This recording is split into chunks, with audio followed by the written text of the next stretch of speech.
Today we have a typical great, I think, a great mélange, a pastiche, a myriad, a mosaic of things that allow a more studied focus on what's going on. Many times, as you know, we will have things just thrown at us, news stories, and we don't have enough time to really spend going over them. We don't have enough time really exacting and pulling and culling and collating and synthesizing and digesting all of the real issues because we're just thrown at them.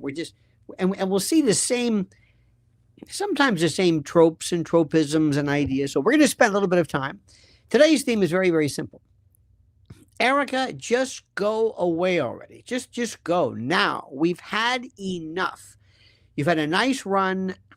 Not that I don't really care what happens at TPUSA, but for the love, for the sake, for the decency of this, go away. Derivatively, we'll be talking a little bit about TPUSA. Marjorie Taylor Greene, some interviews, Sean Ryan's very troubling moment with Tucker Carlson, which I find interesting because I see this as a person screaming and suggesting stress and distress. Also, the notion of Shiloh Hendricks' other case, and so many, many critical stories that you need to know from a very, dare I say, a studied and a kind of thorough dissecting in terms of the issues. So get ready, buckle up. But before we begin, remember you must first listen to this word from our sponsor. Everybody's talking about AI, a smarter future, a faster future, everything connected. Everything in the cloud. Well, what happens? What happens when it breaks? What happens when the system holding your money gets hacked or artificial intelligence becomes sophisticated enough to identify patterns and exploit weaknesses and target the accounts you trusted with your financial future? Think about it. How much of what you own exists only as numbers on a screen? That's why so many Americans are choosing something real, physical gold, physical silver, assets you can actually hold. Click the special link below to learn how Noble Gold can deliver precious metals to your door or place them in a tax-advantaged retirement account. And to celebrate America's 250th birthday, viewers who use my link and open a new qualified account will receive a free 10-ounce silver bar. In an increasingly digital world, own something real. Protect what you've earned. Click the special link below now. All right, my friends. I don't say hi, guys. Hey, guys. I don't do the guy thing. But if I did, I'd say, hey, guys. As of course, before we begin, we are starting off with a veritable cacophony, a wonderful group, a mélange of folks from all over the country and all over the place. And I think it's so interesting.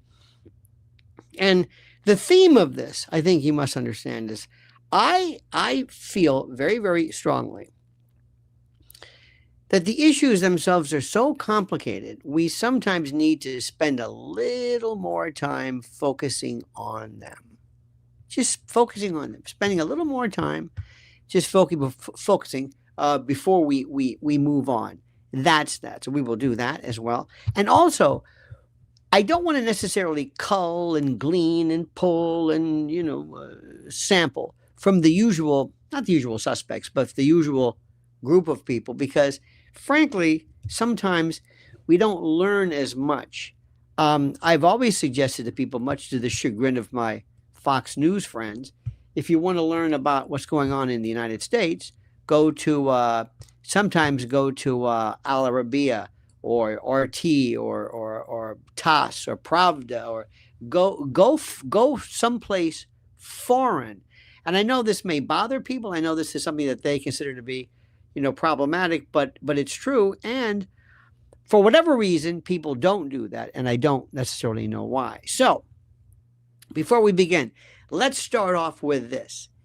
Erika Kirk is the most annoying, cloying, foolish, idiotic, lame, juvenile. Let's go through it. Can you think of some other words?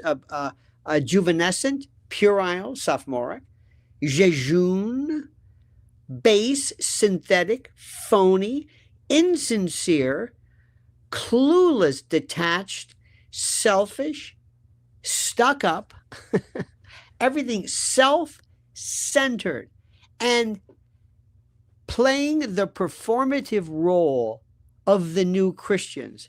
I have told you I am somewhat irreligious, so I don't necessarily feel that I can speak the same way you might as to issues of God and the like. But I will tell you this. Just as I used to find people who would pretend to be interested in the Second Amendment who knew nothing about guns or nothing about anything, I find you, as good Christians or people who are of faith, should take great umbrage at what this little girl is doing regarding her speech. Now, let me give you an idea. Let me tell you why I'm saying this. Before we begin, understand that you, as a juror, are allowed always to listen to the evidence of somebody, to watch them, watch the way they speak, watch the way they act, judge their certitude, their confidence. Do they hem? Do they haw? What is a haw, by the way? I know he-haw, they hem and haw. Do they hesitate? What do they do precisely? It's very interesting. What do they do? Don't really know. Not really sure. But you look at them and you go, no. I never felt from watching Charlie that he was insincere. I never thought for a moment that Candace was insincere. I always thought she believed what she was saying. Now, remember, sometimes in the course of things, somebody may be wrong. They might be saying something which ultimately turns out to be incorrect later on. But the point is that when they are speaking to you and they are referring to various aspects, they speak with a legitimacy and a sincerity and an authenticity that you can pick up on. Now, Erika, I know more about the Bible than she does. The Bible, the New Testament in particular, and certain aspects of the modalities of Christianity, not studying it like you would historically, but in terms of the good word, the holy book.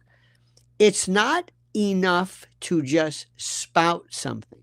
Some people feel a certain degree of comfort by saying, well, in Psalms and Ezekiel and Ecclesiastes and in 1 Timothy, they just say these things. And it's like, and you could say, well, what does that really mean? Watch that reaction. Because what does that really mean? To digest the text. And also, if you look at the Gospels, compare which Jesus are we talking about? Each of the four Gospels has a different Jesus with a different temperament, a different, more of an angry Jesus. Also keep in mind that when these were written, how many years after the death of Christ were they compiled and the story? It's not to in any way attack the legitimacy, but if you're really going to get into the book, if the Bible is going to be your triptych, your guide, really spend some time learning it. And then you get along somebody, you get a preacher who all of a sudden will quote something. Kenneth Copeland used to say this. Kenneth Copeland, I used to watch him. I've watched them all. And before he went really batshit crazy, he would be a little bit more. But he would say these things that I don't think he understood what he was talking about. He would say, now in 1 Timothy, it says that he who has not passed the eye of the needle with the covenant of the Lord, say, will not prosper under the yoke of the tyranny of the Lord Jesus Christ. See? And you always say, see? And I'm thinking, no, I don't. Right? Do you see? What are you saying? I don't know. But he would say it with such certitude. See? And the problem with Ecclesiastes says that he who has not succumbed and subjugated to the Lamb of God shall not in any way find the bounty and the derivative fruit of the covenant through the holy word of the, I don't know what he's saying. Sometimes there were Shakespearean quotes and people just didn't know what they were saying. Do you know that if you ask, you've heard of Hamlet's soliloquy, to be or not to be, that's the question. If you ask people, what is that about? What is Hamlet saying? They have no idea. They just have heard it, but they never said, I don't know. To be or not to be, should he? It's fascinating what we don't know. Well, here comes little Miss Bible expert, and she thinks that she's pulling one on you. Now, for those of you who have studied the Bible, you'll find this upset. Look how she has a not the laptop, but the iPad or something in front of her, and she's always referring to her notes. Always referring to her notes. Lara Trump does that sometimes, where she'll sit there and say, and the problem with this is that there is really nothing. It's like, did you just do what I say? Do you know this? No, not really. How about a prompter even? Anyway, let's watch this. Tell me what you think. Let's watch it, and then we will dissect it, shall we? It's not the day to give up, and I want you to live so... Good. Hang on a minute. You're probably thinking, what is that? This woman's, by the way, this woman is great. We're talking. Let me get rid of my things here. I got to get rid of, make sure they're all gone. Okay, good. This woman, by the way, we'll get to that in a moment. You'll love her. This is a woman, her name is Z. Sanchez Cohen or something. Anyway, she's somebody who you would say, ooh, she's a lefty. No, wait. She's got stuff that will blow your mind. So anyway, let's go back to this. This is our gal. This is Erika speaking the word of the Lord. It's not the day to give up, and I want you to live so on fire for Christ that when you come home at night and you read the book of Psalms, you basically read your entire day. What does this mean? That's how I want you to live your life for Christ, so on fire. And that is how you will be rooted during the spiritual battle every single day. She has no idea what she's saying. And yes, the battles will rage. They always do. What's she saying? But you trust God and you're fearless. You're not reckless, but you're fearless. What? We all have our race to run, but I just want you to be focused on the endurance of the race and not the acceleration of it. What? There's something really to be said for having that endurance and knowing the source of that endurance. Now, this is the old thing that life is not a marathon. No, it's not a sprint, it's a marathon.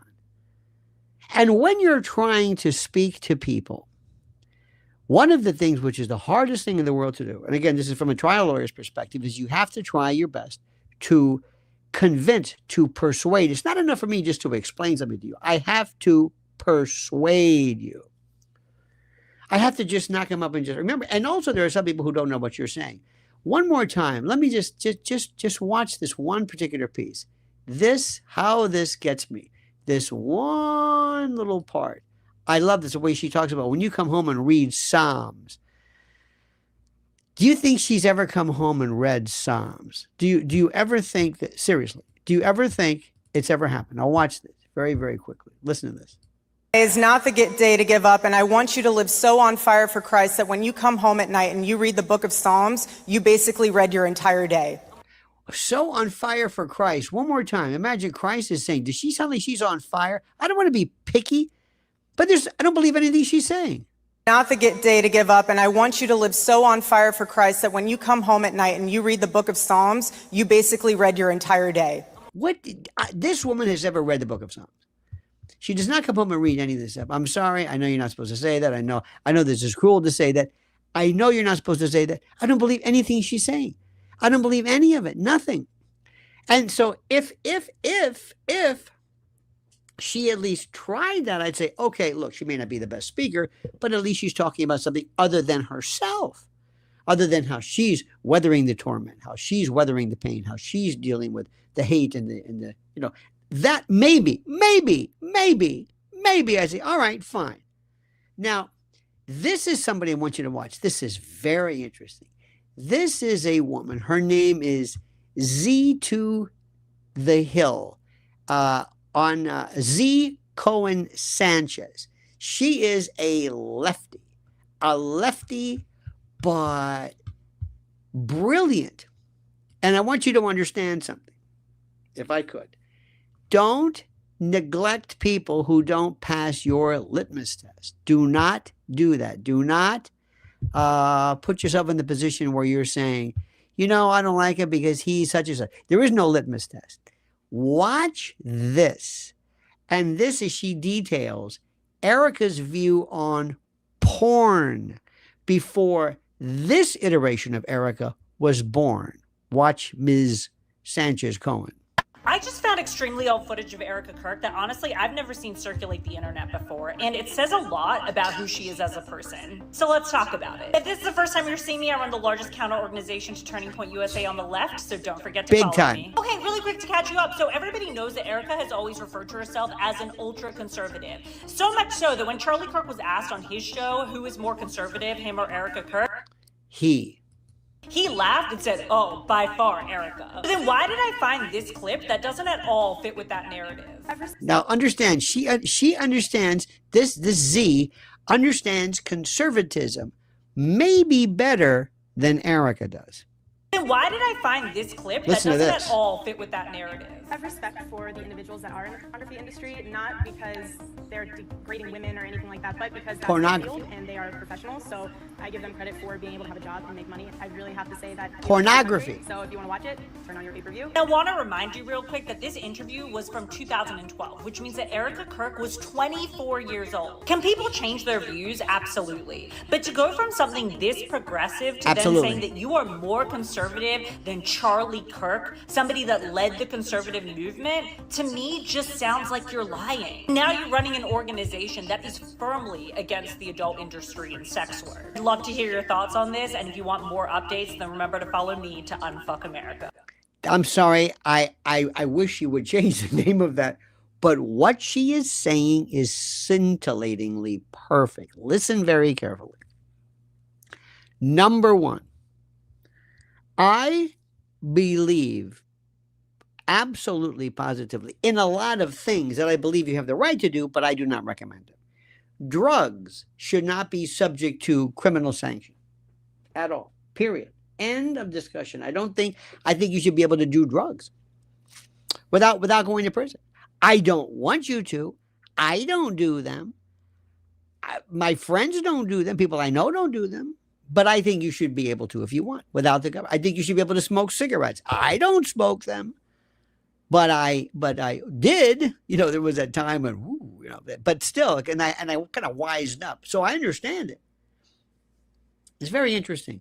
Who is the better advisor of what to do? People who did something or people who never did it? How do you tell your kids, listen, don't do drugs? Did you do it? No, I didn't do it because I'm following my own advice. That's good. Or, did you do it? No. Well, then how are you telling me this? It's like when people go to a priest and a priest gives you marital advice. Or, did you do drugs? Yes. How do you think I know this? So it's kind of an interesting balance. I don't know if you're better equipped or not. But pornography. Now listen, in the old days, Playboy magazine, forget it. OnlyFans is the debasement of your soul. You have reduced yourself to a minstrel show, the likes of which no one can even grasp or understand. Brasileira mia, Carla says, we know the ethnicity of the people who are the top in the adult industry. Not surprising. Well, interesting. And you know who used to be in the old days? The Italians. Roy DeMeo, what's his name? Di Bernardo, the one who Gotti killed, he ran all of the Times Square books, big time. The movie Deep Throat, that's all mob. American mob. Oh, absolutely. Absolutely. But you're right about that. I think I know what you're talking about. Now, and thank you. The OnlyFans. Listen, if you need the money, who was you know that Drea De Matteo, who was what's her name on the Sopranos? She basically, they said to sell her house. I thought she was married to Shooter Jennings. I don't know. To save her house or pay off her mortgage, she basically was doing adult stuff, and I think her son, if I get this correctly, might have been involved in this. Listen, I'm telling you right now, I'm never going to tell you that if there's a naked woman, that I'm going to somehow cower and hide under the bed. No. Am I repulsed by naked women? No.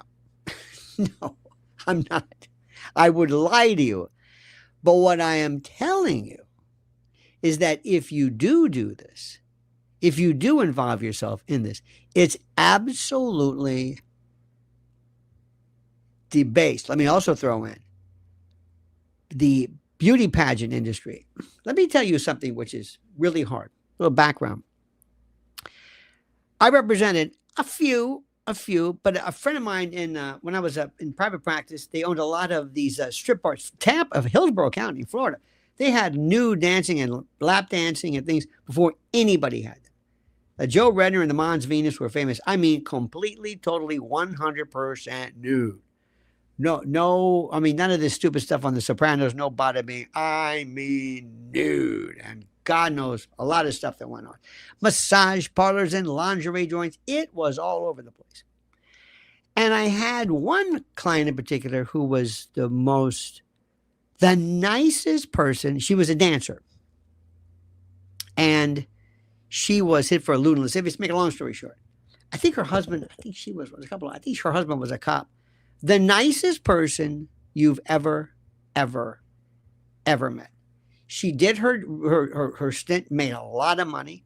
The woman kept there. She had a husband. Her husband, the cop, would pick her up at night.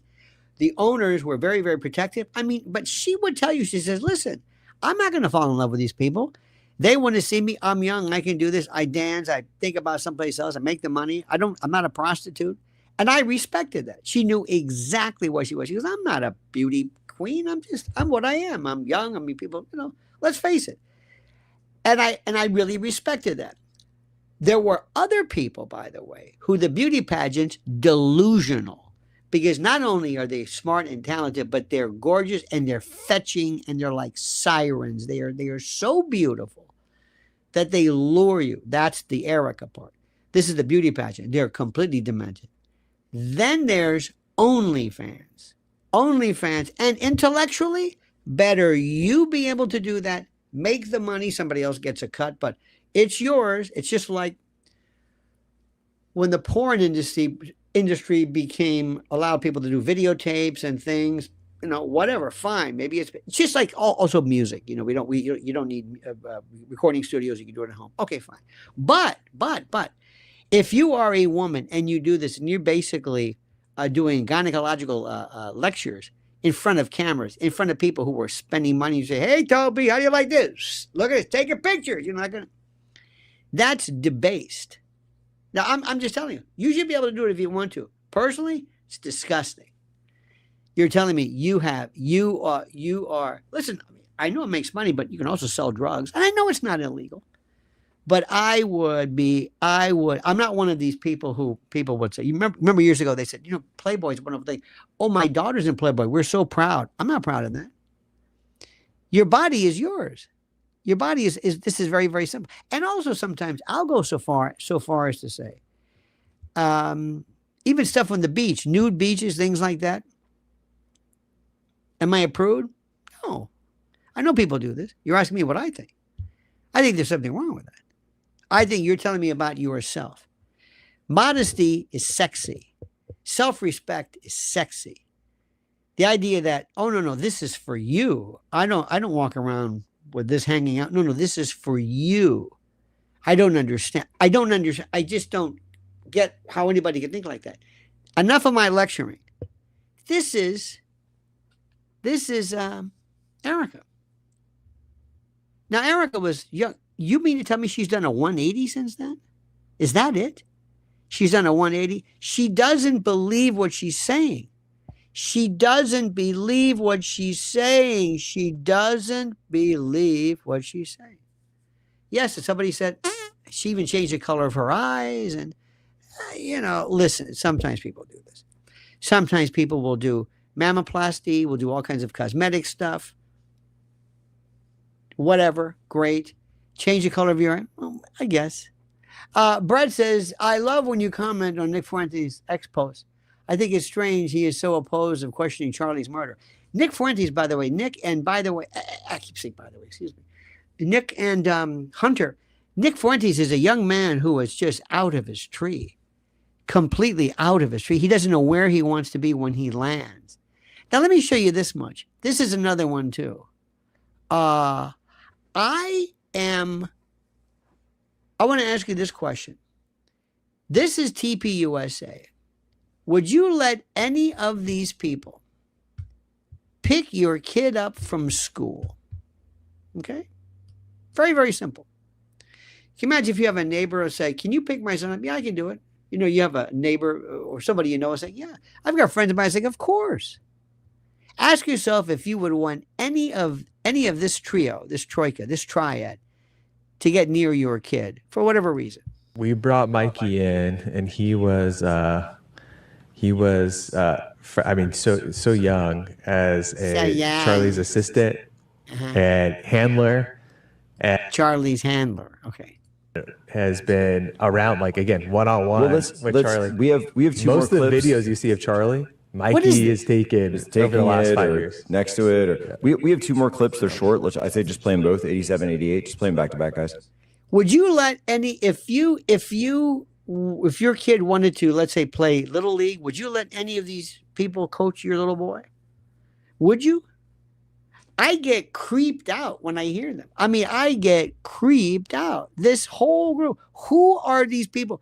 Where did this come from? These people are so weird. Ben Shapiro, weird. Hunter Biden, who is, God knows what he's done with animals, children, cactuses. He is, I don't know what's on his laptop, but even Joe Biden showering with his daughter, and Nick Fuentes, incel gay. Why are we hiding this? I don't understand what's going on. Why is it? And there's nothing wrong with being gay, but just admit it. But don't be ambivalent against it. He has this rage. Let me be very, very, very, very serious about this. My wife and I know many gay people. One of my oldest friends in the world is gay. I would trust him with kids, anything. He is one of the most honorable people. He's just gay. He's not a predator. These people are strange. Every single one of them. It's the normalcy. There's not a normal one in the group. Same thing with Erika. I don't know what Erika is. Erika, deep down inside, has the soul of a Rusty Warren 60s go-go dancer. Maybe somebody who wore like go-go boots and danced in a cage. Deep down inside, her real instincts are to be the femme fatale, to be attractive, to be sexy. That's what she wants more than anything else. And it's killing her. That's why she spends this lunacy, this attempt at, I don't know what you want to call it, this attempt at reading the Bible and running through it, short shrift. I also want something else to bring up something. And by the way, this is the opposite. This is a woman who I think is a woman, but who is very, very strong, very athletic. She probably kick your ass. I don't think she's at all. I think her sexuality is not subject to question. I don't know anything about her. But this is a woman who says, listen to my words. I'm not trying to be your cream puff. I'm not in a beauty pageant. This is the way I look. This is the way I am. And I think there's something refreshing in that. But enough of my lecturing. This is the NDAA. This is the Section 219. This is the part that basically allows us to hand over our military, our secrets, our defense, critical thinking, our deepest secrets to Israel. In a move, if you would have told me this a year ago, I would say, no way. Nobody's going to do it. Marjorie Taylor Greene is also talking about the bravery of Thomas Massey. And I want you to listen to how she explains the rules, okay? Listen. Hey guys, I just want to follow up on a video that I put out. Now, first of all, I got to stop for a second. Number one, hey guys, I like that. Number two, you caught her. She says, I'm just going to do this thing. Have you seen her doing like a clean and jerks and presses and shit? She is a strong woman. And she's getting married. She is not some cream puff. She is who she is. And I respect that. But this is going to be uninterrupted. I want you to listen very carefully and how the procedural part of the Congress works and how you should know this. Hey guys, I just want to follow up on a video that I put out explaining the NDAA vote that happened yesterday, explaining the two votes. every time a bill passes the House floor, it has to cross 2 hurdles. The first vote is called the rule vote. The second vote is final passage vote. Now, that's super confusing and it's really stupid, but that's the way they do it. We had 7 total Republicans vote no on final passage to the NDAA because of Section 219 and other issues that they didn't like within the bill. We are thankful to them for voting no. However, that was a safe no vote, and let me explain that. There's 2 ways to vote no. There's the safe no vote, which is voting no on a bill when you know it's going to pass, so you don't have to make anybody mad, and you can still vote no because it's going to pass even without your vote. Then there's the courageous no vote, and that is voting no on the rule, the first vote for that bill to cross to final passage. When you vote no on the rule vote, you're voting no against everyone. You're voting no against leadership. You're voting no against the White House. You are taking a hard stand and saying, I am 100% against this bill. I do not want it to pass. There was only one Republican that took the courageous no vote on the rule vote. That was Thomas Massey. He voted no. The other Republicans only voted no on the second vote, the final passage vote, when they knew that the bill was going to pass, okay? So there's a difference, and that's what you need to understand. There's the 2 votes. One is the rule vote, the second vote is final passage, and the most courageous vote any member of Congress can take is voting no on the rule. Here's the difference. The rule vote passed 213 to 212. 213 to 212. If those 6 other Republicans had voted no with Thomas Massey on the rule vote, the rule would have failed and the NDAA could not have moved forward to the second final passage vote. However, they voted yes on the rule, allowing it to move forward, and Thomas was the only one that voted no. But when it came to final passage, 6 decided to vote no then because it was safe. You want to know why? Because there were 6 Democrats that were voting yes. That's what you need to know. If you want to put your members of Congress into action, call them and start telling them to vote no on the rule. Don't let them make videos and wash their hands and say, I did everything I could. No, if they really want to stop something, vote no on the rule. Look, here she is. I'm walking. Isn't that something? Isn't that something? Isn't that incredible? This is so important. I can't say this enough. I want to share this one for you. Ralph Irvine said, hey, what's with the Erika fixation? What do you say to somebody who just came along and said, what are you guys talking about? We're talking about the Erika. What you talking about, huh? What does she do? Huh? Don't you love that? Why are you talking about, what do you like, Candace so much? You're always talking about Candace? What's with the TP? What's with this? What with Charlie? What? Charlie? What? You don't think they? What? How, why do you? What are you talking about? What are you talking? No, I'm not going to ignore him. I want to. What's with you? What's she doing wrong? I don't understand what she's doing wrong. Yeah. What's with this? Why don't you just accept the fact that, there was, Tyler killed him? And what's the matter, you people? A conspiracy? I mean, why are you, I love this. Remember, these folks remind us of how we must proceed.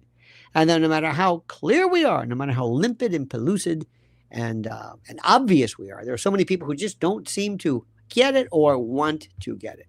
Now, on a different note, on a kind of a more kind of concerned note, the Sean Ryan with Tucker. Did you see this? This is I like Sean Ryan a lot, but I've seen and I'm sensing something. This is not an act. This is a shoot. Listen to him speak regarding his second thoughts. Like, I was a part of that institution. I wish I never was. And you wish you were never a Navy SEAL? I I mean, I don't regret it. I enjoyed my time there, but I mean, it just, I obviously don't align with the ethics and Listen, and whatever value system they're going off of, which doesn't seem to be much. But anyways, the point being is that's just one institution inside of the U.S. Navy. That's it. One small, like very SEAL teams, very, very small part of the U.S. Navy. And then he's talking about Ranger Battalion. And then there's all these other units. And it just made me think, it's like, man, like this is just one war in one small part of the U.S. government, very small part. So that means every single U.S. institution out there is doing the same shit. Obviously CIA, obviously FBI, everything, all Congress, all of the Senate, everybody in it, the presidents, everybody. he showed a very, very serious regret after he pushed people in the show like Tulsi and Hegseth and Trump or whatever. Tucker also showed a sense of betrayal from Trump because he had pushed Trump. Let me explain something to you, my friends, and this is very, very difficult for some to understand, but I'm sure you will because you are profoundly smart and you will get what I'm saying and you will understand this. And this is very, very important.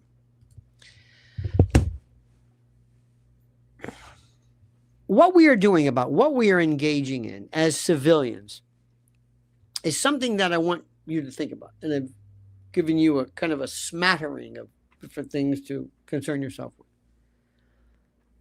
And when you talk about politics, this is the part that I love. Because I don't know what the analogy would be, but it is the most treacherous, vile, disgusting, distasteful assemblage of liars and I don't even know, and also people who don't know what they're doing. And sometimes people can change. One of the people I think right now is one of the most dangerous is Stephen Miller. And at first I thought there was some times where he was kind of charming. The situation required him to be pretty bold because we are and we're being invaded by people from other parts of the world. And our liberty, our sovereignty, we're all under attack. And Stephen Miller was very, very good. Now he's turned into a clown. Pete Hegseth, a clown, an absolute buffoon. Kash Patel, worthless.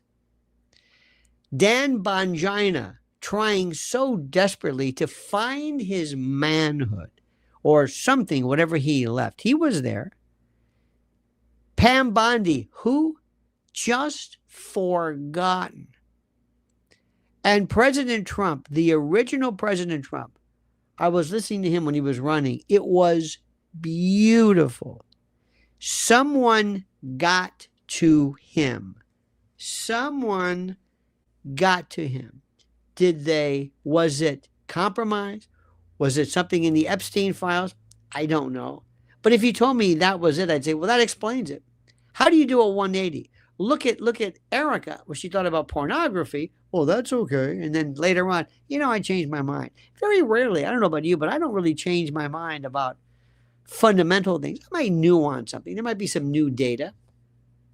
I know people that I've convinced that the death penalty is really dangerous because of the fact that the criminal justice system is so lax that you're opening the gates of people who are, put it this way, if there's no death penalty, there's no mistakes. But anyway, so their feeling about law and order and justice never changed. But their thought regarding a particular remedy might. But Sean Ryan doesn't get it. He is not a Peter Pan, there's a word for it. He's naive. And once you really understand how this thing works, what you almost want to tell kids from the beginning, now listen, little whoever, Samantha, Tabitha, Morgan, Rambo Jr., whatever your name is. You're young now. And now you're going to go to nursery school. And you're leaving your home. But I want you to know something. This is if you could tell them that. We're now turning you into the world of bullshit. You're going to be dealing with people. Kids who are kids are like psychopaths. They're wonderful and they're loving, but they have no sense of rules. If they want it, they take it. They're mean. They can be loved. Get ready. And one of the reasons why I think sometimes socialization is good is it conditions you to don't expect anything. Remember, every day I've got to prove to you that I'm still what I said I was. All you have to do in life is to see people who have been double-crossed by somebody, by a spouse. How many of you, if you're listening to me right now, remember a time in your own life when maybe you were not exactly up to speed? Maybe you were a bit morally, I don't mean in terms of being sexually, some type of meretricious, concupiscent, a satyr, but I'm not saying that. But how about when you thought, I was more a little free and easy, I was wilder then, and, so we all can kind of change and we double, we just kind of shapeshift a little bit. And then later on, we kind of maybe settle down a little bit. Sometimes we don't, sometimes we do. But in the world of politics, and what Sean doesn't understand is, it's like, you should have, I don't know what you thought this was. What did you think you were doing, Sean, and all these others, when you went and you said, we're going to send you into a country to kill people? You're going to go into a part, you're going to go in and you're going to kill people. And all these wonderful folks who love the Lord and love religion and love law and order, and they're going to go in and they're going to drop a bomb on a village. They're going to take people out. What has happened, for example, in Gaza is unbelievable. But what's unbelievable is not what happened, it's the reaction.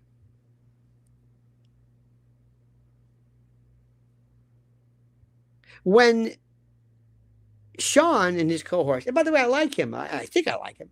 When they went into Libya, what do you think that was?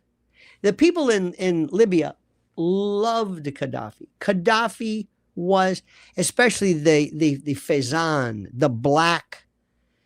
Libya was Tripolitania, Tripoli, Cyrenaica, and Benghazi and then the Faizan. This is three parts of it, kind of cobbled together from Mussolini and the black African. They loved Gaddafi. He was everybody went to school. There was health care. He was going to nationalize oil, which is most of that taught us about that. And also he was talking about making Libya arable. The Nubian sandstone aquifer that Libya sits atop. He was incredibly progressive, but he was. I have, in fact, my wife has a friend of hers who she's a hairdresser. She's in the hair business. And when the UN General Assembly comes, they make a lot of money because you can't believe the amount of money that comes into New York. Give me an example. At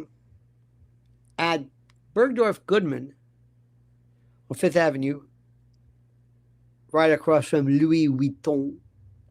By the way, if you're in New York, you've got to see what they've done to the Louis Vuitton store on 57th and 5th. You cannot believe they have made it into a trunk. Have you seen this? It blows my mind. Whenever I drive by, I still can't believe it. They put this. Just look it up. The headquarters, Louis Vuitton, 57th and 5th. In fact, Trump Tower is right here. Tiffany's there. It's very, very important real estate. Anyway, so at Bergdorf one time, these guys came in, or this woman came in. I don't know if they looked for him, but there was a guy with a white suitcase. Sometimes there's security detail, but this one guy had one of those Halliburton like suitcases, sort of attaché case. And they went, and the bill was whatever it was. And they went in the back, and this is what you heard. It was money counting. They brought in just, I don't know how much money in cash, but they had that. They put the band on it, and they put the counter back into the thing. It went to the next place. I mean, you can't believe this. You can't believe the money. So my friend, my wife's friend, worked and somehow got a gig to do hair, makeup, whatever, for Gaddafi's family years ago, obviously. So she says, she said, she never met him, but whoever they were, the wives, the nicest, most gracious, most generous, sweetest. This woman was some Puerto Rican hair. They treated everybody. Everybody. Do you understand what I'm saying? Everybody. So what's so interesting is that these people that you learn to hate because they said he was crazy, vis-a-vis the people in Libya, they loved him.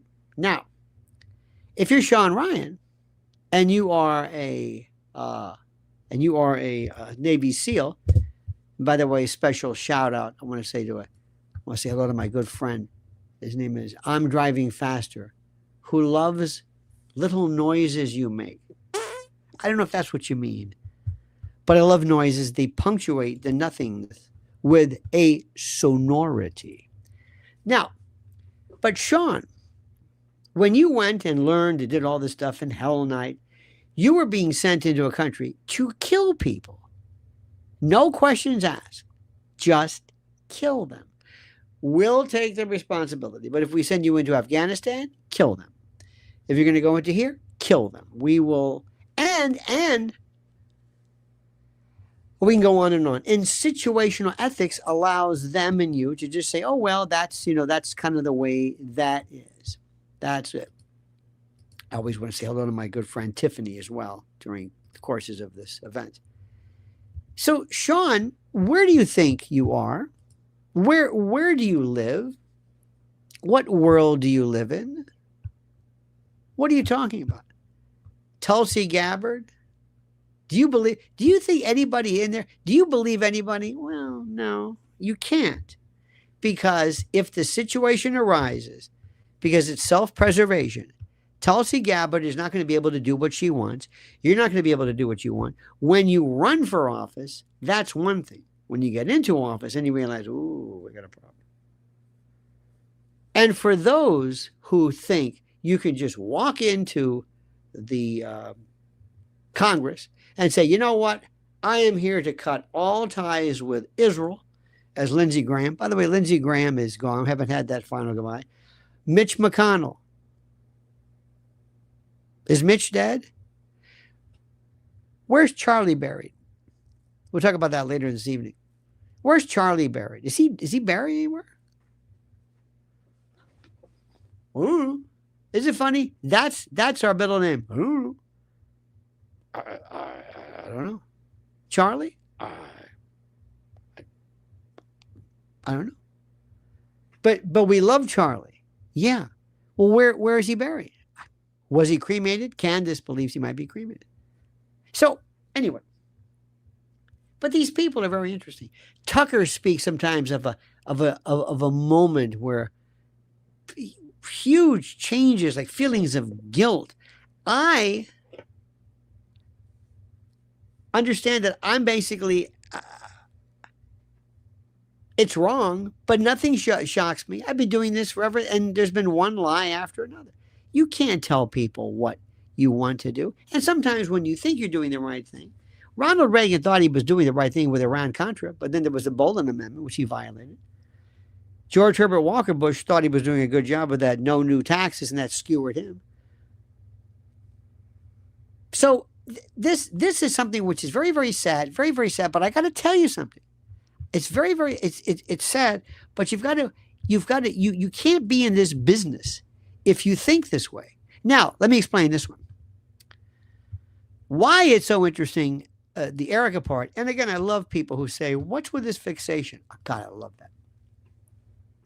This is a story This is a story about 3, 4, depends upon it. The first one is the whodunit. Who actually killed Charlie Kirk? Who literally killed Charlie Kirk? Who was responsible? Who was it? Who were the people responsible? Not why. Why is it going to be hard to tell? But who was it? Okay, that's number one. Number two is the trial itself. How will they be able to prove it? What is the evidence that they have? The preliminary hearing, etc., etc. The third thing is kind of the TPUSA, both the boys, the little boys, the benighted moonbats, and Erika. The next issue, the fourth issue, is Candace. Candace has her own issue. Her view, how they're treating her, her take, her love of Charlie, a lot of things that all kind of blend together. And then you can have some other subsidiary issues as well.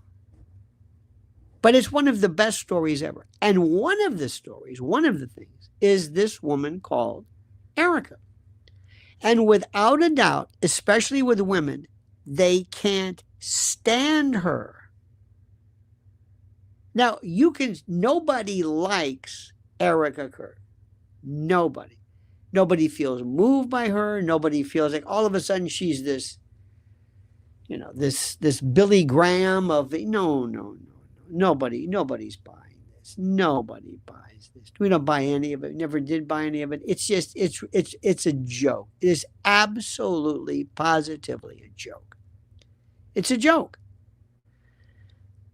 And yet, for reasons we'll never understand, some idiot says, let's keep doing this. If you owned a business and you found out that the McRib wasn't selling, or the McDonald's salad, or the whatever it was, they will take it off the menu.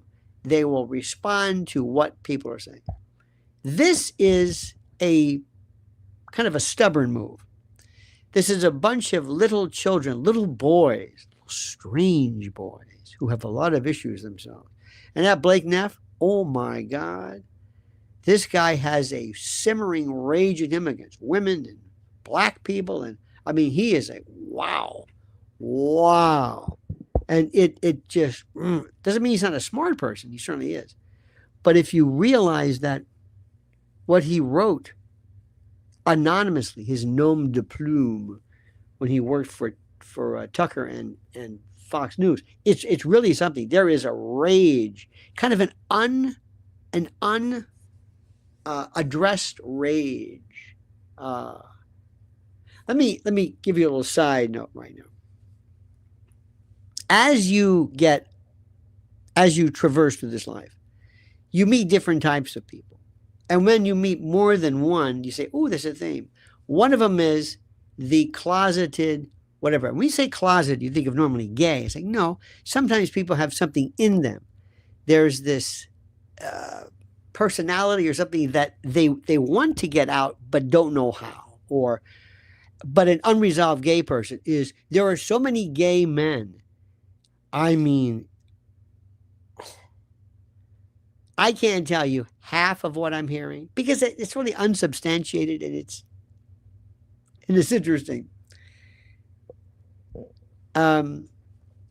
People say, well, you got to be careful because you don't want to be sued. For what? For saying that somebody's gay. Well, what's wrong with being gay? Could you imagine me being sued because I said somebody was a Presbyterian? If I said, Ben Shapiro is a Presbyterian, or you would say, maybe Ben would be different because he is such the poster child, the conspicuous Jew. I don't know. But normally you can only defame somebody if you say something that is bad. So why is being gay bad? But Lindsey Graham, everybody knows this. And there are others as well down the list. And then you'll say, yeah, but they've got kids. I'm thinking, there's no hope for you. There's no hope. Let me also say something which is very, very important. And this is something, unless you want to get involved in it, but it's up to you. There are people who don't understand something, and I want to speak to you about this because I love you. I have found, especially in the world of broadcasting, there are certain things you can get away with. You can say, let's say racism, black people. You can get away with, the only thing you cannot ever do is say the N word. Well, other derivatives as well, but you can say a lot. And you can give socioeconomic reasons for it. You can give crime statistics. You can give all kinds of, like the Moynihan theory. You can say a lot of stuff and, not be welcome with open arms, but you're not going to be, shelved. When it comes to the notion of anti-Semitism, the first thing you've got to understand is be very careful with the word Jew. It's the only word that can be used properly. It can be used to refer to somebody. Well, no, he's not a Catholic. He's a Jew. Okay, fine. You can also tell by the length of time that somebody uses when they say he's a Jew. You can say, okay, be careful. And you can hear in the tone of voice, there's something about, it's a word that, depending upon how it's enunciated, depending upon the context of the sentence, it gives all kinds. You got to be very careful. So when Charlie said, these Jews are driving me crazy, when in the series of, and I'm paraphrasing, but the series of texts that he had with Candace, some people are saying, wow, can you believe that he's anti-Semitic? No, not necessarily. If you're trying to describe them, if I'm having a conversation with Candace and I'm trying to say, these people are driving me crazy. Who? The ones we met with. Who? The ones in the Hamptons. Who? The Jews. The Jews who were there. I was there, you were there, the Jews. That could merely be describing the people that were there. But when it is said, knowing the climate and knowing how the particular word of that, remember, it's a word that's used for everything, but be very careful. It can come across horribly under the terms of what is now constitutes anti-Semitism. And and I know that somebody who, I've known one anti-Semite and one real racist, but one absolute anti-Semite. This guy, despised everything. Not only about, not even Israel, Jews, their culture, their food, the religion, everything. There are people I know who are atheist Jews in New York. None of them, they don't practice, they don't observe, they don't keep kosher. They're atheists. They don't believe in anything. But culturally, they go to the Sabbath, they have the holidays, the high holidays, and they appreciate the culture. Just like with Catholics, a lot of people are cafeteria Catholics. They don't go to mass. They don't follow the holy days of obligation. They're titular at best. They don't involve themselves at all with the church, but they swear they're Catholics. So it's weird. So yes, being a Jew, being a Zionist has nothing to do with religion. You can be an atheist, not even believe in God. Can you be a Jew and not believe in God? How about Jews for Jesus? Remember these folks? I don't even know what the hell that was. But I would venture to say, no, you cannot be an atheist and be a Jewish follower of Judaism. To be a cultural Jew is a story. To be raised Jewish, it's I don't even know if anything else. Italian maybe, but Italian is not a religion. There are people I know who are Italian Americans. They've never been to Italy. They can't speak Italian. They just know gravy on Sunday and hey, forget about that kind of thing. The braciole, which is bracciola, and the way they pronounce words. See what I'm saying? Does this make sense to you? Jew is a word that is very, very, very difficult, or different, I should say, very, very different. So you probably don't even care one way or the other. But if you're in the entertainment business or the broadcast business, you better know exactly what you're doing. You will be skewered, and you may be right. You may be right, but that's the way it is. That's just the way it is. Period. End of statement. Now, that changed October the 7th, 2023. Everything changed. And the reversal of how that changed as well, because people at first, many people, the first time I heard about it, first time anybody heard about what Hamas did at this event or this concert, it was horrible. It was horrific. It was horrible. Then, as you know, everything switched because the bombings. Okay. You talk about changing. First rule is, do not argue with idiots. Know your room. Know the room. Understand. I have friends of mine I would never discuss this with because they're not hardcore. They believe that their religion, their Judaism, or their Jewish faith, or Jewish belief, makes them Zionists by virtue of that. I'm not going to argue the point. I just don't. My arguments are very, very selective in my private life. I don't have anything to do with this person. None. I mean, no, we're friends, but I never would discuss it. But what we're seeing right now is so wow. And what's happening is there's this thing that I want to not warn you about it. I'm not saying you're doing it, but a lot of people are doing it. And it starts off with tropisms, tropes, memes, ideas. They'll have a picture of somebody wearing something with the Star of David, the Mogen David, the Israeli flag. And then the next thing you know, there might be somebody wearing a kippah or a yarmulke or the payas and all of these. And I'm thinking, you're really getting close now. You're really, really getting close, because this is emblematic of the truly anti-Semitic screeds that were done during the days of Kristallnacht, when Jews were drawn and depicted hideously, Shylock, hunched over, noses. I mean, just like gross. Everything was a caricature. So I've told friends of mine, what you're doing looks and is emblematic and reminiscent of this time. Think about how you want to address what you're saying. Don't stop speaking. If you've got a beef against Israel, say it. You can read the strongest language in Haaretz, the Jewish newspaper published in Jerusalem. I mean, you can read it. I mean, this is serious stuff. You can read the works of a lot of people who are Jews, Max Blumenthal and others. But I said, but be very careful. And some people don't care because they figure I can say whatever I want. I was like, okay, but consider yourself warned. You really gotta be careful. And what happens is, give you another example. There is something in this country called black fatigue.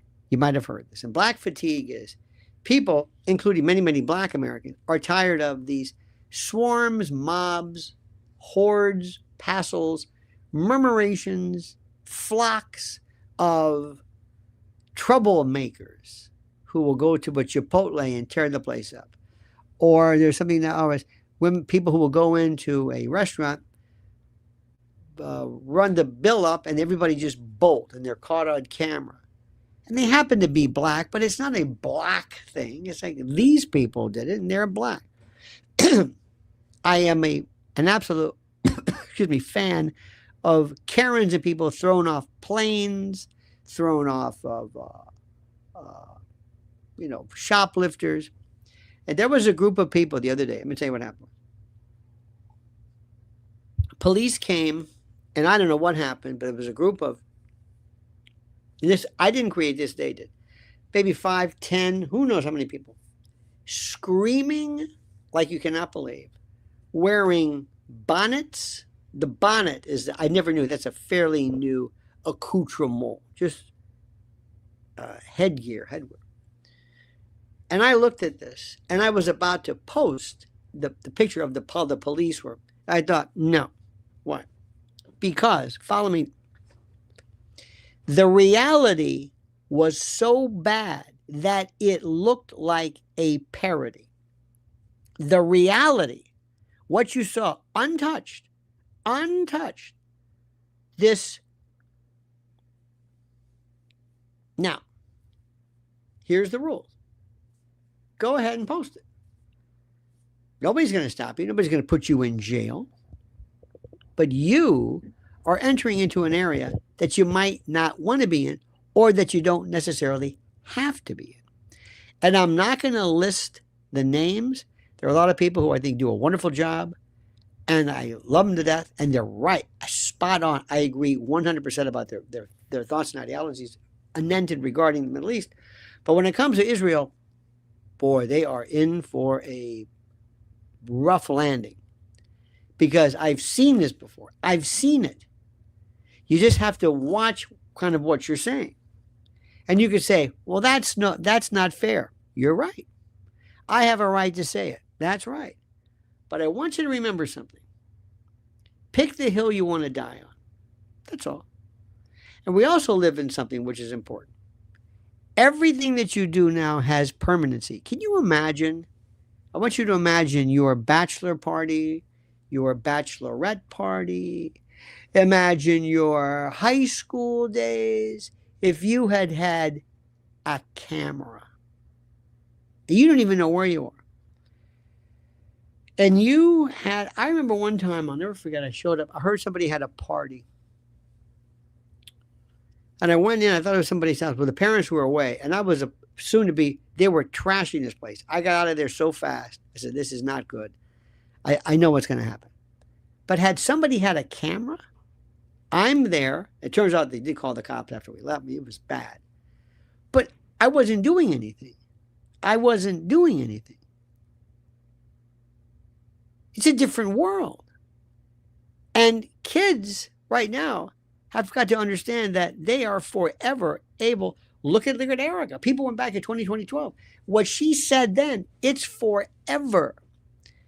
And that's why I tell parents, do not put pictures of your children on the internet. They have no, just tell people you have kids. Nobody cares, because little Delilah in her first day at kindergarten, nobody cares. You're doing that just for yourself because you treat children like chattel. So what I'm saying is, and what I want to tell Sean, Ryan, everybody else, if you want to get into this, understand this is a different world. Did you learn something during the Rona? Anybody here? Have you ever been shelved, deplatformed? Have you ever been? What did you say that was wrong? Nothing. Pick the hill you want to die on. They're in control. There's no court to go to. Yeah, but that's not right. You don't understand. That's not right. I love that one. Really? Okay. It's not right, huh? No, it's not right. I'm glad you cleared that up. Nobody cares what you think about it being right. Nobody cares. Nobody. And have you ever talked to kids about this? Younger people? They really don't know. They really don't know. Now, what I'd love to talk to Sean about is simply this. What is the moment in your life when you realize, when the epiphany light went on? What was your moment? What was your, what was it? What was your moment? What was your epiphany light? When did you say, wow? I don't know about his personal life. I don't know if he went through any kind of drug or alcohol, unless you're aware of that. I have no idea. I think there might have been, a lot of people do this. Drug abuse, alcohol, mental health, a lot of these things, it changes you forever. It so brands you for the rest of your life. It really does. That's why the guy to really watch out for is Bobby Kennedy, because he was a heroin addict. This is a different story. This is a different story. And that's not to disqualify him, but understand how it programs your brain. So going back to this, well, what did you expect? What did you expect? Do you think, what? What did you think? Well, I'm kind of disgusted. With what? With everything? Yeah, okay, sure. All right. All right. Come with me. We'll go to your neck of the woods here in this country. Find your local courthouse and find. Let's go to the family law section. Divorce, custody, dependency, abuse, neglect, abandonment, custody, alimony, child support, ERISA, all that stuff. You watch with me. You will sit there. You will never want to get married if you're young. You will say, look at these people. Look, this is so brutal. This is so brutal. How did this ever happen? It's like, where have you been, dude? This has been going on forever.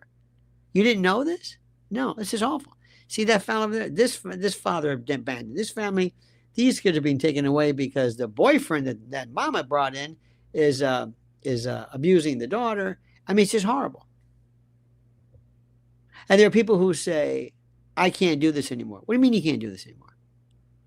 I used to think this is terrible, but I never had a problem doing it because I'm thinking, well, I want to help.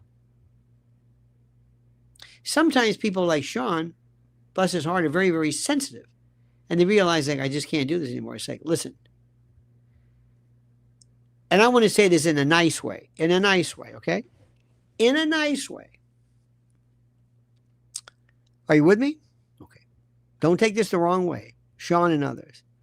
But people like me, and maybe people like you, we may not look like it, because you may look at us and you may say, well, this is kind of these old timers, and they couldn't do pull-ups. And yeah, you're right. You're right about that. But what we are compared to you is ruthless. We know exactly what's going on. And we will not, first of all, we do not get upset by this. We do not get offended. We do not get upset when we discover, oh my God, Trump changed his mind. I owe people an apology. You don't owe anybody an apology. Tucker didn't owe anybody's apology. No, because at the time it made sense. And by the way, do you want a third party? I don't. I want a second party. There is no two parties. It's a uniparty. It's two sides of the same coin. This is a left-right paradigm. We can go into that in addition to everything else. But Sean was very upset because the people that he had selected, people that he had on his show, turned out to be complete, profiteers and con men. And it's like, get over it. Get over it. This is something which is the way it is. The most ruthless, maybe of all time, was Lyndon Johnson. It meant ruthless. You know who else was? In a reckless way? Bobby Kennedy. Bobby Kennedy, because he was the smallest of the crew, and he was the pit bull. Bobby Kennedy most probably got John Kennedy killed. Absolutely. If there was somebody who precipitated it, somebody who really egged him on, it's Bobby, without a doubt. And this love affair, but oh, Bobby, he was a snake, an absolute snake. Don't let anybody fool you. Don't let anybody give you this hagiography, he's such a wonderful person. No. But that's the way they were. And the Kennedys, remember how they said what a Lothario John Kennedy was? Remember how they said, he was the women. Let me tell you about John Kennedy. See if I can clean this up. I'll give you an analogy. A friend of mine one time said, he said something very, very interesting I want to share with you. But first, our good friend Clone is Steve. Oh my God. Your favorite brain surgeon checking in. You can't do this job if you're not able to shift in the ruthless gear. Oh, Dream Killer? Yes. I was wondering about you. Where are you and where have you been? I have missed you. This was we had some of the greatest discussions. I would love one time, seriously, one day to chat off because one of my favorite books is called, I think it's called "You Ain't the Same When the Air Hits Your Brain," and in any event, good to see you. But let me explain to you about John Kennedy. My friend raised rabbits. Now, I didn't know this. And he says, you ever seen rabbits? You know the expression, like doing it like rabbits? He goes, well, they don't go into heat cycles. They're just ready to go. Watch this. Or maybe they do have. Anyway, I saw this. He said, no, this is the jackrabbit or you got the hare and the tom and I don't know what the hell they're called. Anyway, this is the dude. And they opened this cage where the female was. He put the male in there. And all of a sudden it was like, burp. I don't know if they were wrestling. He goes, that's it. Took him out. I said, what was that? He says, that's it. That's it. That's it. No foreplay, no seduction, no what's your sign, no would you like another drink, your place or mine. Like to see my etchings? Nope. That was John Kennedy.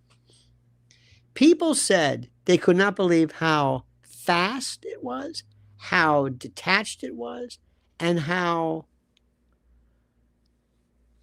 it was almost like I want the check mark. I want the, how do I say this? I want the notch on my headboard or whatever it is. I just want that. I thought, what a sick guy. He was raised, by the way, it's interesting. Joseph P. Kennedy, same way, always had, I think Gloria Swanson was at their breakfast table. Everybody, Bobby, and the biggest, you talk about a, not a tribute, but I'm going to say it, Jackie and Lee, her sister, Myrtrices, you heard it from me, they stopped everything that moved. Ethel, I'm not so sure about. Jackie, Bobby took care of that. Everybody did. Did you know that Jack Kennedy's, who was it, Lem Billings? Did you ever hear about Jack's gay friend? Either in, was it children? The growing up at these schools, it was his gay friend. And Joe Kennedy said, I don't care what he does as long as he doesn't get a woman pregnant.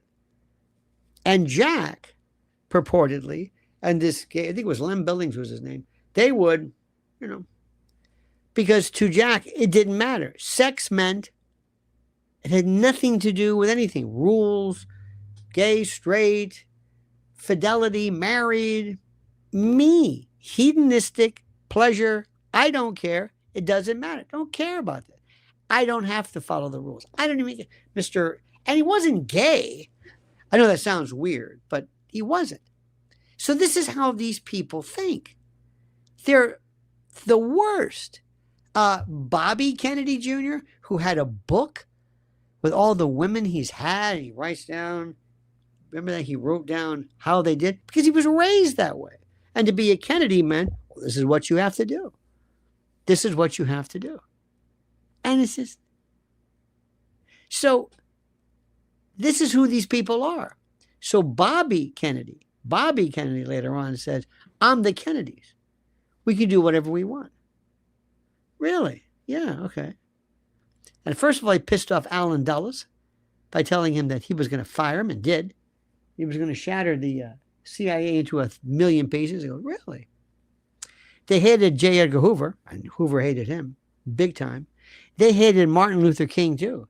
They double-crossed Martin Luther King. There was no morality. Bobby Kennedy, don't kid yourself. So this is where Sean, I want to tell Sean, is like, do you know who you're dealing with? It takes a special kind of a real conniving, and people like that do the best. Who do you think was one of the most inefficient presidents? Jimmy Carter. Why? Because he was kind of like this kind of a sweet, lovable guy.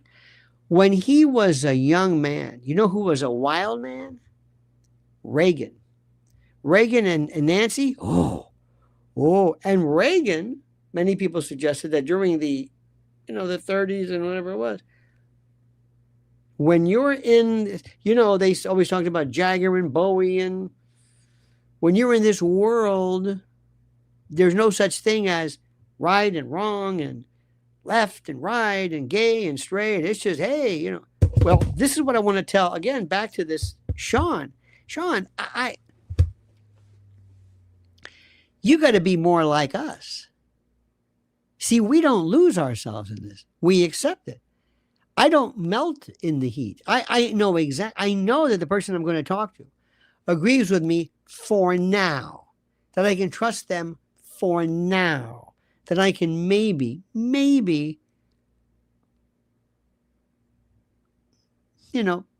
this is what Trump thinks now. Do you know what Trump's doing with his family? How much money they're making? How this is happening? Biden on his best day never did this. If this were any other place, you would call for his indictment and impeachment. If it were any other person, you know this is true, right? I'm not telling you something you don't know. Now, I don't lose my mind on it. I don't sit there and go, I hate him. No. I'm surprised it took him this long. Everybody does this to an extent. Because it's who you are. The whole world is nothing but just lies. It's what they're about. Our good friend Denise C says, Lionel, there is a sense of confidence in Erika Kirk now. A you can't touch me confidence she didn't have before she started making the money selling for the for the eye. Well, it's by the way, thank you. It's a very interesting thing. And one of the things I think what you're bringing is that you're sensing it as well. I think I said this before, and I'm going to say it again. And I think sometimes people might take it the wrong way. When it comes to the particular treachery and perfidy of Erika Kirk, the best people to talk to are women. Because women, more than anybody else, recognize the fact of how monumentally fake and phony and just beyond insincere, beyond you name it, whatever the particular word is. It is like nothing we have ever seen. Truly, it's hard. It's hard to put into words. It really is. And I think she feels she might be, what am I trying to say? She might feel confident. She might feel like, got the wind in my back and things are changing. But that's okay. Because before you know it, TPUSA is going to go away. It's like my beloved JetBlue Airlines. I think they're all but done. They don't even answer the phone anymore. They're canceling flights on JFK. I say, oh no. I love them. That's it. And once you pull the plug, you say, I don't know what's happening. And what do they do? Have you ever heard anybody from TPUSA talk about spreading the good word, spreading the word of the Lord, spreading Charlie's word? No. So anyway, we've had there's been quite a lot to certainly discuss. Now, in the meantime, let me remind you of this. First and foremost, I want to thank you seriously for your interest in this. Isn't it a fascinating subject how everything is interconnected? I mean, sometimes you'll say, what are you talking? I think what I'm trying to do, I don't know if I'm effective at this, but to show you, this reminds me of this. This reminds me of this. Here's something to learn. Here's something, kind of like mix it. It's like a spice. Let's throw this in. It's a very interesting collective understanding. We're going to proceed with this. And Candace needs your support. She needs your love. She needs your dutiful, not obeisance, but your faith. Because what she is doing is just monumentally wonderful. And she is the most important person on or in the world of opinion today. So I want to thank you. Thank you, dear friends. Thank you for your time. Thank you for your effort. Thank you for your contributions. Please make sure you follow me at Lionel Nation right here. Make sure you stay subscribed. Make sure you hit that little bell so you're notified of live streams and new videos. And make sure you like this video. Liking the video does so much to help us along the way like you can't believe. So anyway, my friends, I wish you nothing but the greatest day. It's 82 degrees here in New York City. It's a beautiful Saturday afternoon. I'll be on tonight, of course, from 2 to 5 a.m. for the overnight version. Last night we got into evil, and I always reference you. I was telling the WABC radio crowd how my Lionel Nation group, they have a different, your perspective is far more sophisticated, far more Catholic with a lower C, more universal than a lot of the stuff on conventional mainstream media, without a doubt. In any event, dear friends, thank you. Have a great and a glorious day. I love you. I love you. We'll talk soon. And until then, remember, the monkey's dead. The show's over. Sue ya. Da-da.